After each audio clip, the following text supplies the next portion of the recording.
pani učiteľka vždy príde s nejakým nápadom. Naposledy, keď sme sa hrali na remeselníkov, ju napadlo, že sa pôjdeme pozrieť, kto čo robí. Na obecnom úrade nám odpovedal pán starosta. Čo musíte vedieť, aby ste mohli vykonávať toto povolanie? Musím sledovať zákony. Vy ste chceli byť, keď ste boli malí? Ja som chcel byť námorníkom. Aký bol váš najobľúbenejší predmet? Zemepis, dejepis, no a matematika.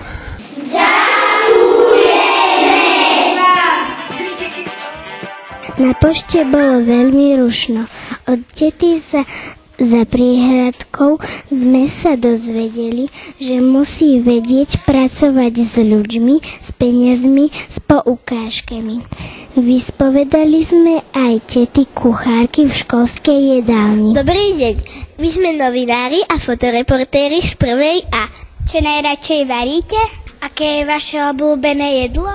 Čo jedia najradšej žiaci? Vymenili by ste si svoje povolanie? Opýtali sme sa pani riaditeľky. Čo máte rada na svojom povolaní? Deti mám najradšej na svojom povolaní. Čím ste chceli byť, keď ste boli malá? Skoro som bola zubarka. Máte radi zubarov?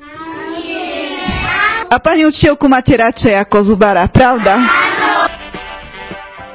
Automechanik pracuje v dielni.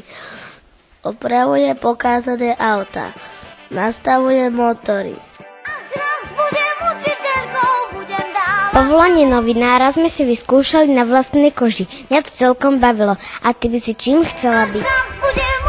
No predsa učiteľkou. Naša pani učiteľka to nemá s nami ľahké, ale robíme jej veľkú radosť. Má najkrajšie povolanie.